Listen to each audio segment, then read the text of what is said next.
Hola, ¿cómo están? Bienvenidos a un programa más de Conversando con Actualidad Laboral. Como saben, estamos haciendo contenidos para ustedes todas las semanas, contenido relevante tanto en la parte legal y laboral que pueda ayudarles en su vida diaria.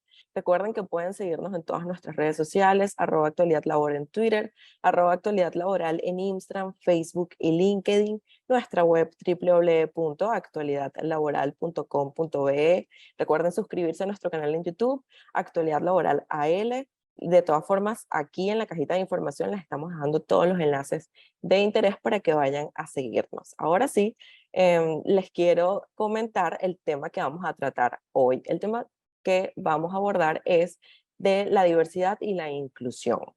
Porque, bueno, si bien es cierto que lo traemos a colación porque recientemente estuvo el Pride, hace poco, la celebración del Pride, queremos abordarlo de que no solamente este es el ámbito que tratamos de la diversidad e inclusión. Y para eso vamos a tener de invitado a Gerardo Gascón, que es consultor organizacional en temas de diversidad e inclusión, que ya lo van a ver ahorita en pantalla. Ya lo están viendo en pantalla aquí. Hola Gastón, bienvenido. Hola, Heller, ¿cómo estás? Bueno, feliz de tenerte acá. Ya lo tuvimos en nuestro programa de radio y queríamos entonces, para meternos de una vez en el tema que estamos abordando cuando hablamos de diversidad e inclusión. Sí, bueno, agradecido por la invitación, una vez más, tanto el programa de radio como ahora este espacio, porque me parece que es sumamente relevante y sobre todo esto, ¿no? Empezar aclarando de qué hablamos cuando se habla de diversidad e inclusión. Nada, diversidad es un hecho, porque digamos, es el reconocimiento de la diferencia y de la pluralidad de manifestaciones que tenemos todos los individuos, ¿no? Todas las personas. Y existen algunos ejes, digamos, típicamente en los cuales uno piensa de forma segmentada cuando se Ujú. habla de diversidad. Cuando en las organizaciones actualmente se están trabajando diferentes ejes como género, orientación sexual, también se está trabajando personas con discapacidad, se trabaja religión y culto, Ujú. etnia y multiculturalidad, población migrante, digamos, dependiendo de la necesidad de la organización y su composición, de su propia realidad, el contexto en el que se desenvuelve, pues habrán diferentes ejes o categorías a los cuales es necesario abordar. Inclusive en algunas organizaciones se trabaja, por ejemplo, complexión corporal. Entonces, digamos Ok. que no es un concepto que sea estático, es un concepto más bien dinámico y que atiende a las necesidades organizacionales. Eso es lo que respecta a diversidad. E Ujú. inclusión, se trata de un comportamiento, es una conducta. Si la diversidad es un hecho, como decíamos hace un rato, Ujú. entonces la inclusión viene a ser cómo se gestiona esa diversidad, en qué espacio de respeto, en qué espacio de interacción permitimos el relacionamiento de esta diversidad de manera de que se pueda desenvolver sin limitaciones, sin obstáculos y puedan ser ellos mismos quienes son, sin miedo a represalias, a discriminaciones, a segregaciones o exclusiones de cualquier otra naturaleza que pueden ser conscientes o inconscientes. Gracias por aclararnos, porque era lo que decía al principio. Capaz que decimos diversidad e inclusión, entonces nos vamos siempre como a un sector que quizás ha sido como el más visibilizado o el que está como más común en el momento. Y ciertamente lo que tú nos decías es que es mucho más amplio y eso es lo que queremos abordar en el programa de hoy. Ya especificándonos, o sea, aclarándonos un poco el término, existiría o existe, mejor dicho, algún evento que tú digas o hayas visibilizado que haya hecho que las empresas hayan tomado la decisión, se hayan dado cuenta de que era necesario esta diversidad de inclusión. Sí, bueno, a ver, digamos que individualmente cada organización fue detectando la necesidad de gestionar estos procesos, ¿no? O sea, por experiencia propia, mira, me estoy dando cuenta que tengo una demanda de mi audiencia de decir, bueno, no estoy cumpliendo o no estoy satisfaciendo a este sector de mi audiencia, entonces, o de pronto internamente se habían habían surgido denuncias, habían surgido de pronto algún tipo de problema, de inconveniente en términos específicos, y como que cada organización de forma independiente empezó a trabajar sus iniciativas de diversidad e inclusión. Pero Okay. luego sí hubo un momento que, digamos, hizo relevante el tema para todas las organizaciones porque fue muy visible y tuvo que ver con el ataque terrorista de las Torres Gemelas. En ese momento, y quizás cuando uno hace este comentario, no lo asocia de inmediato como, bueno, cómo esto pudo permitir que se avanzara más en temas de diversidad e inclusión organizacional. Cuando ocurrió el ataque, bueno, se analizaron, se estudiaron las diferentes causas por las cuales la CIA, como equipo de inteligencia, no había advertido las señales que daban cuenta del ataque terrorista. Claro. Y cuando se hicieron esos análisis, lo que se arribó a la conclusión, o sea, se remontaron inclusive a las políticas de contratación de la organización, y se arribó a la conclusión que había un grupo muy homogéneo, que el grupo de agentes que integraban la organización compartían más o menos el mismo background en términos académicos, en términos profesionales, en términos inclusive familiares, religiosos, rango etario. Entonces, esa homogeneidad en el grupo hizo que se denominara el fenómeno como ceguera de perspectivas. Cuando un grupo es tan homogéneo, digamos que comparten los mismos puntos ciegos. Entonces, eso hizo, digamos, muy evidente, muy clara la necesidad de tener equipos diversos, un talento humano que me aporte miradas diferentes, que me aporte otra visión a la que con la que se está gestionando en ese momento determinada situación.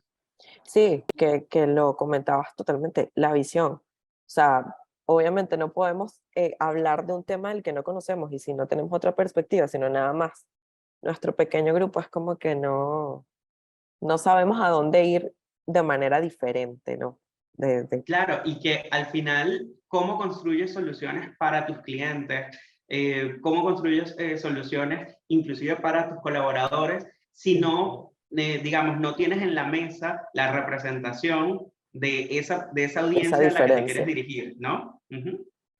total. Y justamente te ibas al punto de cómo lo abordas en la empresa. Y ahí te quería preguntar, ¿cómo se empieza esa capacitación, no? Porque también hemos visto, o bueno, lo básico es de que hay que capacitarse en este tema de la diversidad e inclusión. ¿Cuáles son estos primeros pasos de esta capacitación? Sí, a ver, yo creo que para poder abordar cualquier iniciativa de diversidad e inclusión, estás partiendo exactamente del punto correcto que es capacitar. Y la capacitación es fundamental porque es necesario sensibilizar a los equipos de trabajo, es necesario visibilizar realidades para poder repensar, ¿no? Repensar la manera como se aborda la construcción de soluciones de cada una de las organizaciones. Ujú. Ahora, estos primeros pasos, bueno, pasan primero por identificar cuál es el grado de madurez inclusiva de la organización, porque no hay, digamos, fórmulas estándar o fórmulas mágicas que sirven o funcionen para todos, ¿no? Entonces hay que evaluar concretamente cuál es la necesidad de la organización y qué tan avanzado o qué tan distante del objetivo se encuentran, para entonces identificar, bueno, es necesario capacitar a todo el personal, es necesario capacitar a un grupo de personal, a un área de la organización. Entonces, como primero delimitar cuál es el espectro o el ámbito de alcance que van a tener estas primeras iniciativas de capacitación. Porque Ujú. muchas veces uno inicia capacitando a la directiva porque esto tiene que ver mucho con lo que en compliance llamamos el tone from the top, ¿no? Cómo Okay. se generan los procesos desde la dirección, cómo se abordan, cómo se, digamos, para que luego atraviesen todas las políticas y todos los procesos. Entonces, que Claro. tengan un respaldo. Entonces, generalmente uno suele capacitar desde la dirección y luego el resto de la organización. Pero también, y eso varía de las organizaciones, muchas veces se capacitan a los líderes y son los Ujú. propios líderes quienes luego capacitan a sus equipos y luego la consultoría tiene un rol digamos, más externo para intervenciones puntuales. Eso puede variar. Y yo sí creo que lo que es importante el primer paso de la capacitación es entender la necesidad de coherencia. Si tú Ujú. como organización declamas que tú eres una organización respetuosa, que tú eres una organización que te preocupas por tu talento humano, entonces tienes que en la misma medida entender que existe una pluralidad, que existe una diversidad, que está en la sociedad y que se ve reflejada en tu organización, y que esas características particulares pues debes tenerlas en cuenta para el diseño de diferentes procesos, el diseño de selección de personal, para el diseño de esquemas de compensación, para la gestión de denuncias, el desarrollo de protocolos, políticas corporativas, es decir, pasa por un amplio espectro, pero va a variar dependiendo del nivel o el grado de madurez inclusiva que tenga la empresa. Y justamente ahorita que mencionabas tantas áreas, ¿no? Ujú, A las que atiende la capacitación, entonces, ajá, empiezan por los directivos, pero ujú. ¿cuál debería existir un área que se encargue en específico de la diversidad y la inclusión? ¿O cómo se puede abordar esa parte dentro de la empresa? Sí, eso, bueno, depende en muchos casos del tamaño de la organización, ¿no? Ujú, Si ahora mismo las grandes empresas en el mundo y en Latinoamérica están diseñando o creando áreas exclusivas que se dedican a esto, ¿no? ujú, Al diseño de la estrategia de diversidad e inclusión de toda la organización, porque tiene que ser transversal a todos los procesos, no es exclusivamente una labor de recursos humanos, no es exclusivamente algo que voy a considerar en el proceso de selección, ujú, sino que tiene que ser durante todo el journey map, toda la vida que tenga cada una de esas personas ujú, que hagan vida en la organización, ¿no? Y bueno, se gestiona, digamos, las diferentes áreas que pueden estar gestionando actualmente los ujú, procesos de diversidad e inclusión, ujú, generalmente recursos humanos, gestión de talento humano, de capital humano, y dependiendo también si tiene otras áreas adicionales o no, porque si comunicación interna o comunicación externa, publicidad, relaciones públicas, está, existe en la organización, pues ujú. también se les encomienda un poco esta tarea, ¿no? Cómo comunicamos al público, a nuestra audiencia, con una perspectiva de diversidad e inclusión. Porque, por ejemplo, en el caso de relaciones públicas, hacen mucha curaduría de contenido, ¿no? Corrección de carencias políticas, asegurar que el contenido no sea ofensivo. Y bueno, al mismo tiempo, si volviendo a recursos humanos, si capacitación y desarrollo está dentro de recursos humanos o no lo está. Compliance, porque si hablábamos, por ejemplo, de gestión de denuncias o canal de Ujú. denuncias, protocolos, códigos de conducta organizacional. Entonces, business integrity o todo lo que tiene que ver con compliance está involucrado. Legales, porque hablamos de no discriminación, hablamos de igualdad, entonces también el área de legales entra a jugar un papel importante. Digamos que dependerá del tamaño de la organización, Ok. quién tiene encomendada la función. Lo que sucede es que no es una función que va a ser exclusiva ni siquiera existiendo el área Ujú. de diversidad e inclusión, va a ser una tarea exclusiva de ellos, porque en definitiva es en la manera como se deben gestionar los procesos, tanto en el desarrollo de productos, en la publicidad, mercadeo. Entonces, por eso es que es necesario que se establezca la estrategia para saber cómo abordarlo desde cada área de la organización. No, y que aparte necesitas de toda la organización al final, Ujú, no solo ujú. de los directivos o del Total, es área. que precisamente por eso también hacíamos referencia de cómo ocurría la capacitación. Empezamos Ujú, porque necesitamos el respaldo, ¿no? Necesitamos que haya una coherencia dentro de la estructura, ujú, de decir, bueno, entender y dimensionar la relevancia, la trascendencia, por qué es claro. importante esto. Y luego, digamos, desde las líneas más altas de mando Ujú, se entienda y la necesidad y que además se comprendan los conceptos, porque no es nada más que se entienda, sino que se comprenda claro. cómo gestionar. Entonces, tiene que ir haciendo escalada hasta, digamos, todo el personal de la organización de los diferentes niveles. Gerardo, o sea, comentabas algo que me llamó la atención porque lo he visto y es el caso de las denuncias. Es muy, o sea, ¿qué tan común es esta área en las empresas con las que has tenido la oportunidad de trabajar o de investigar la parte de las denuncias, porque sí, por lo menos no sé tanto en la parte de discriminación, pero sí lo he visto con la parte del acoso laboral, que sí se gestiona como que una parte de denuncias para estos casos. Sí, fíjate, la pregunta es interesante porque cuando tú ves, por ejemplo, las estadísticas de ONU Mujeres, y Ujú, dice que una de cada 3 mujeres ha sufrido una situación de acoso o de violencia, entonces nos habla de que en el entorno probablemente ujú, tenemos personas que han sufrido situaciones de violencia y que nosotros no estamos conscientes de ello.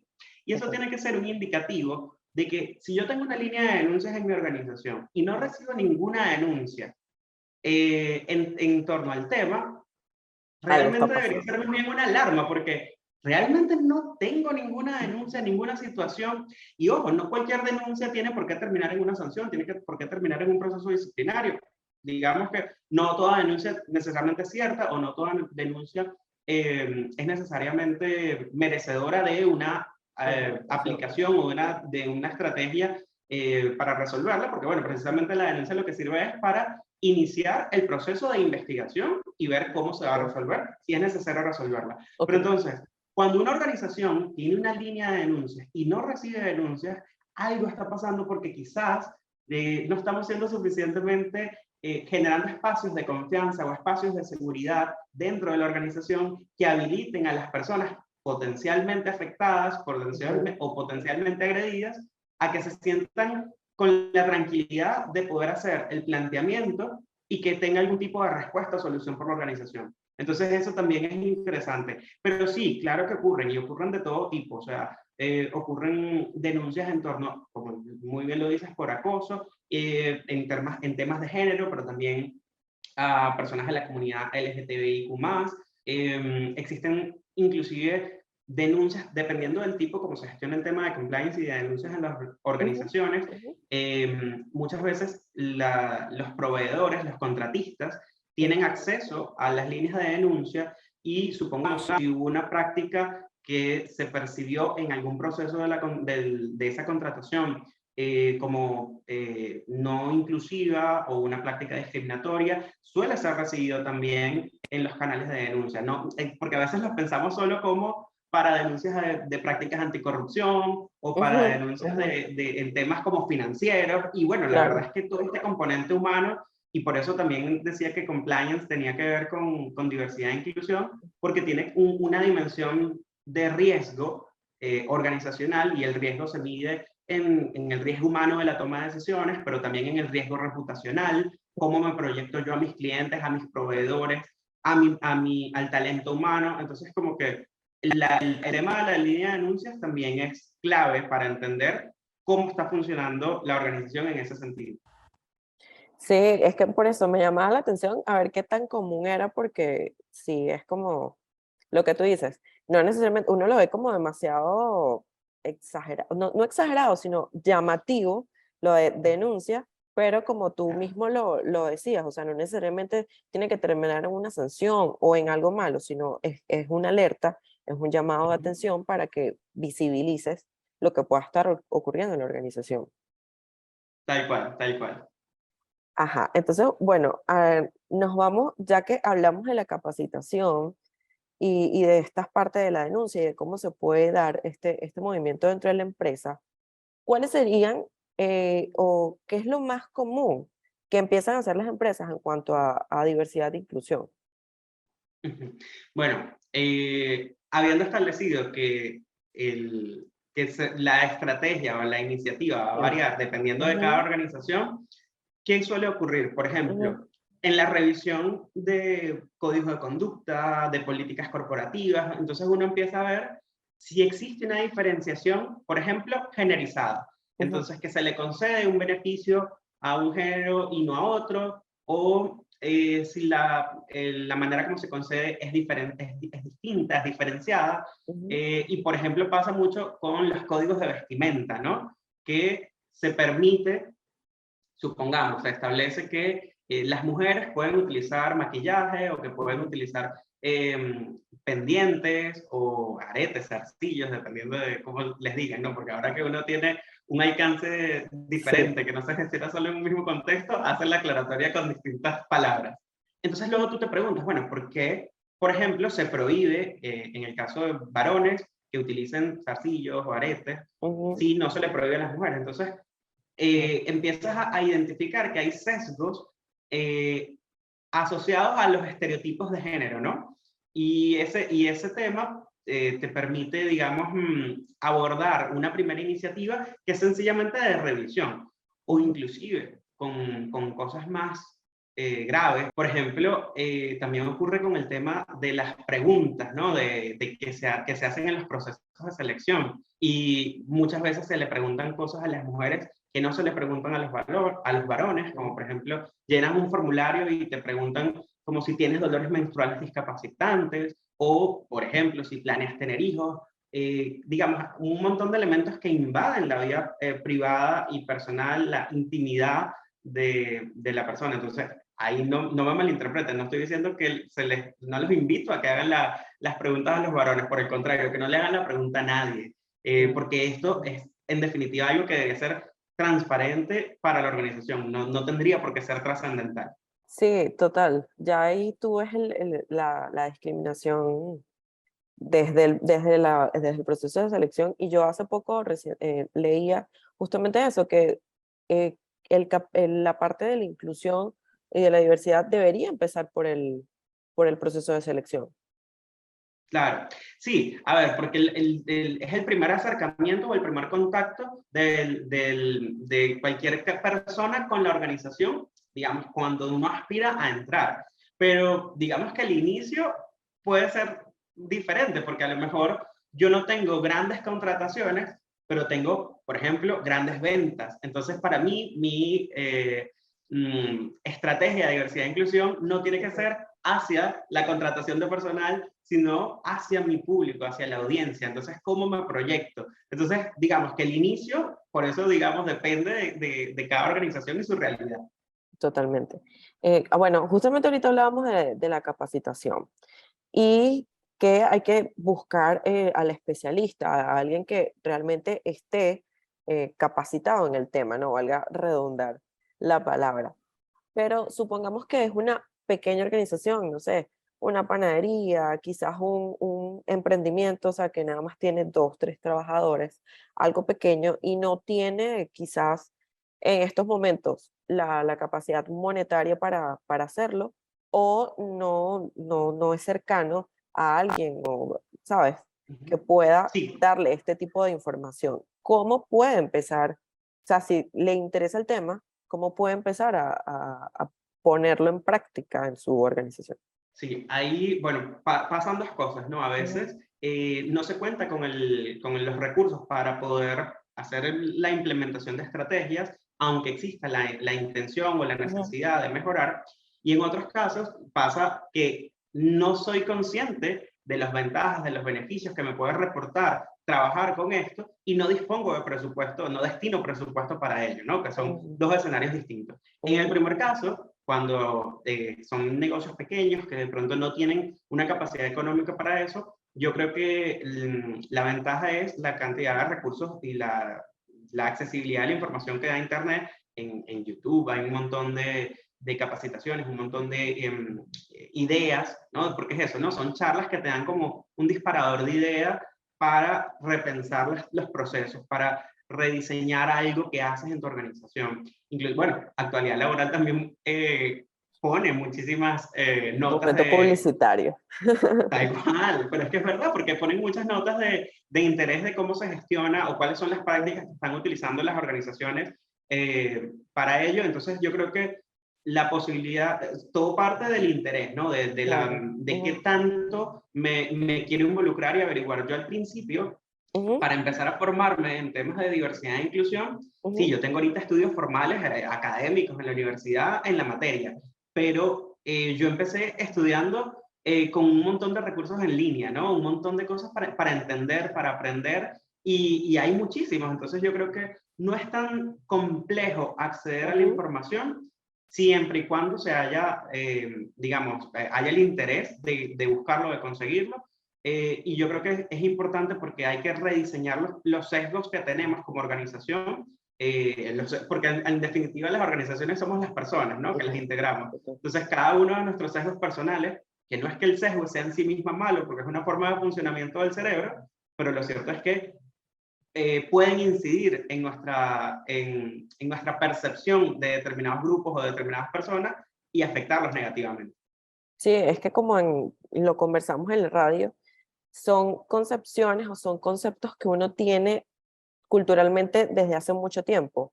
Entonces hay que mejorarlo, hay de construirlo para poder pues, avanzar en bueno, en este tema y en muchos otros, ¿no? Que Así hemos es. normalizado, hay conductas que hemos normalizado.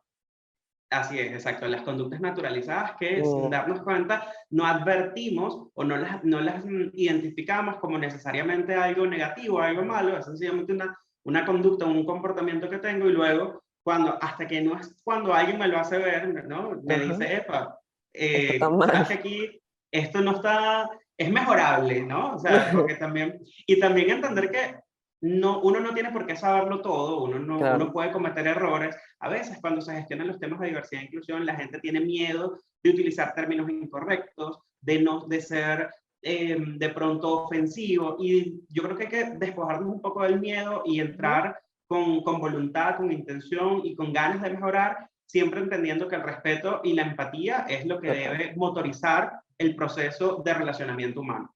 Esas palabras yo creo que son clave, o sea, para este tema y en la vida en general, la empatía y el respeto totalmente. Gerardo, nos mencionabas justamente que, bueno, en estos dos casos de que, bueno, no existe presupuesto para la capacitación o no te das cuenta del avance que pueda tener tu organización en respecto a este tema. Hablemos entonces de los beneficios que le puede generar a la empresa, a la organización, ser una organización inclusiva y diversa en su Sí, plantilla. a ver, los beneficios, bueno, son muchísimos porque ahorita gestionar diversidad e inclusión se erige como un driver de competitividad. Te Mm, permite ser más innovador en el proceso bueno, los procesos en general, ¿no? Porque cuando tú incorporas miradas diferentes, lo que hablábamos al principio, ujú, entonces sumas, digamos, amplías el rango de visión con el cual se claro. gestionan los problemas, entonces te permite ser más innovador, más creativo, pero al mismo tiempo, también yo creo que el tema de las organizaciones se están dando cuenta de la relevancia de gestionar estos temas y lo Ujú, están poniendo inclusive como requisito. Es decir, hay organizaciones, ok, por ejemplo, acá en Argentina, ujú, que te piden, bueno, algunas informaciones demográficas, cómo es la composición de tu plantilla de trabajadores para saber qué tan inclusivo eres, por lo menos en términos demográficos, o cuál es ujú, tu código de conducta. Y eso puede entonces inclusive limitar en la contratación. Ah, bueno, yo percibo que tú no eres suficientemente inclusivo, que no tienes prácticas que son buenas prácticas en torno a la diversidad y la inclusión, y yo no quiero relacionarme con este tipo de organizaciones. Entonces, ujú, hasta te puede hacer perder clientes, ¿no? Te puede hacer perder negocios. Este, yo creo que también el tema, lo que hablamos ahorita, del tema reputacional, ¿no? ujú, Se, inclusive con cifras de la OIT, un informe que sacaron el año pasado, si mal no recuerdo, y cuando, por ejemplo, hablaban de personas con discapacidad, se establecía que que las personas incrementaban, como argumento comercial, ¿no? ujú, Incrementaban sus ganas de involucrarse con organizaciones que trabajaban activamente en la inclusión de personas con discapacidad y preferían inclusive cambiar de marca para una que trabajara con personas con discapacidad a unas que no lo hicieran. ujú, Entonces, inclusive no teniendo de forma directa como público destinatario algunos de estos ejes de diversidad, lo cierto es que es percibido positivamente por las audiencias internas y externas, ¿no? Entonces, este tema del riesgo reputacional y cómo se gestiona también es trascendental, un tema de marca, ¿no? Que aquí, ahí sí hay que hacer un tema o un paréntesis, ¿no? ajá, Y es cuidar que no sea solo marketing, ¿no? Que no sea solo ujú, estrategia publicitaria, porque cuando tú ves, o sea, yo creo que también ahora mismo con las redes sociales y con la manera como nos comunicamos, Si tú lo gestionas solo desde el marketing, no va a pasar mucho tiempo antes de que quede en evidencia que no hay un real compromiso con la diversidad y la inclusión, ¿no? Entonces, por eso existen estas cosas como el que se llama el pink washing o diferentes washing, que es como lavarte la cara y poner un logo de colores o poner supuestamente a una mujer en un puesto de dirección, pero te creaste el puesto de dirección y es la vicepresidenta de fotocopiado y papelería, y entonces tú dices, bueno, Claro. realmente hasta qué punto está sentada en la mesa alguien que toma decisiones, ¿no? Entonces hay que tener muchísimo cuidado con no gestionarlo solo desde el marketing, sino con un compromiso transformacional.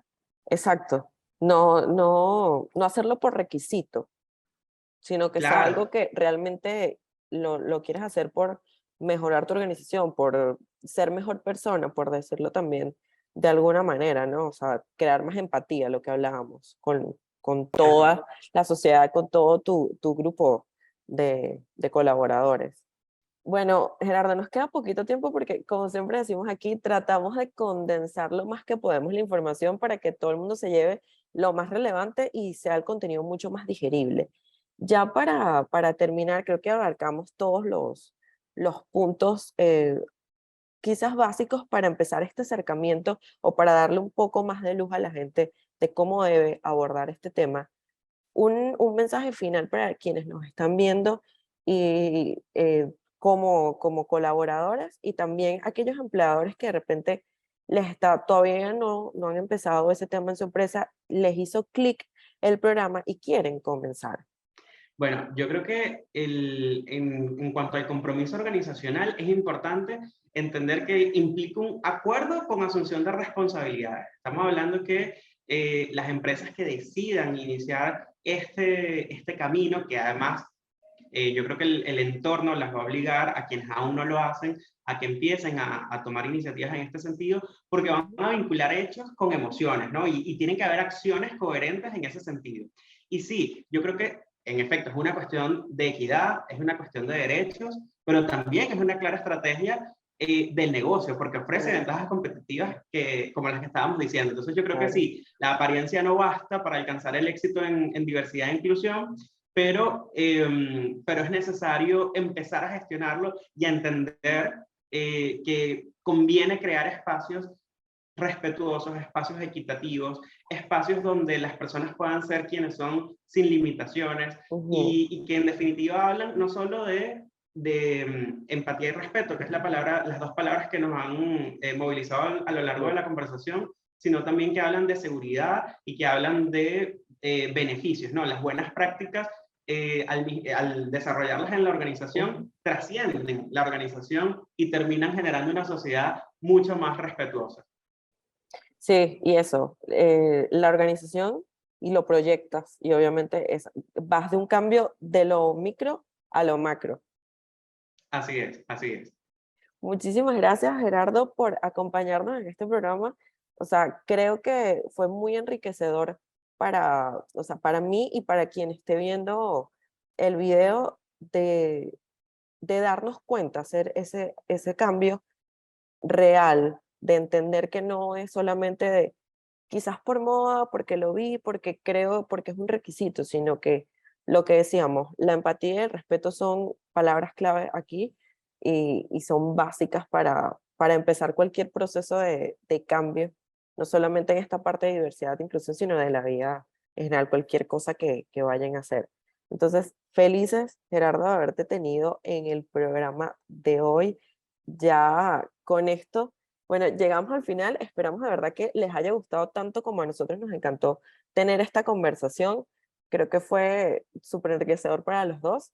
Y bueno, llegamos al final de este programa, otro programa de Conversando con Actualidad Laboral. Esperamos, lo que les decía, que lo hayan disfrutado. Recuerden suscribirse, recuerden estar atentos a nuestro canal en YouTube, activar la campanita, darle me gusta. Si tienen alguna recomendación o algo que quisieran aprender, saber un poco más del tema, nos lo pueden dejar en comentarios. Todos los enlaces de interés para nuestras redes sociales se los vamos a dejar en la cajita de información. Y bueno, felices de que nos hayan acompañado un programa más y nos vemos en una próxima oportunidad.